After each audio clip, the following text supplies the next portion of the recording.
আসসালামু আলাইকুম দর্শক বন্ধুরা, সহজে একটা মুরগি অঙ্কন করতে চাইলে ভিডিওটির প্রথম থেকে শেষ পর্যন্ত দেখতে থাকো এবং খুব সহজে শিখে নাও এই ধরনের ড্রয়িং। চলো তাহলে শুরু করি, দেখতে থাকো। প্রথমে আর্ট বোর্ডে এরকম করে একটা চ্যাপ্টা আকৃতির ইউ লিখে নিব। এরপর এই ইউ এর মাথা থেকে ধরে একটা লাইন টেনে এঁকে নিব গলা, মাথা এবং পিঠের অংশ এবং পিছনের অংশ। ইউ এর এই মাথার সঙ্গে যোগ করে দিলাম। এরপর এঁকে নিব চোখ, একটা ছোট্ট করে একটা বৃত্ত দিয়ে চোখ এবং চোখের ভিতরে আর একটা ছোট্ট করে বৃত্ত হয়ে গেল চোখের মনি। এরপরে এঁকে দিব মুরগির ঝুঁটি। এরপর এঁকে দিব ঝুঁটি আঁকার পরে এঁকে দিব এরকম করে একটা, দুটো এবং মাঝের একটা দিয়ে ঠোঁট।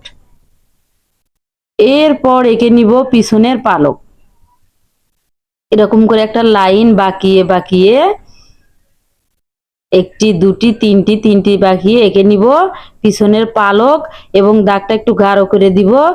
এরপর এই পালকের ভিতরে দুই থেকে এরকম একটি, দুটি, তিনটি দাগ টেনে দিব। এরপর এঁকে নিব পা, এরকম করে পা আঁকার জন্য এরকম করে দুটো অর্ধবৃত্ত দিয়ে তার সাথে এরকম করে একটি, দুটি লাইন টেনে এরকম করে পা এবং নখ দিয়ে দিব। এর অনুরূপভাবে এপাশের অর্ধবৃত্ত থেকে দুটো দাগ টেনে এঁকে দিব পা এবং নখ।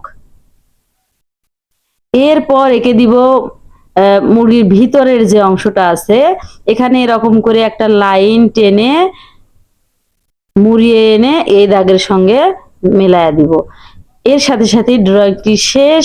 জানি না কেমন লেগেছে, ভালো লাগলে like, comment, share and subscribe করে পাশে থেকো এবং পাশে থাকা বেল আইকনটি অন করে দিও।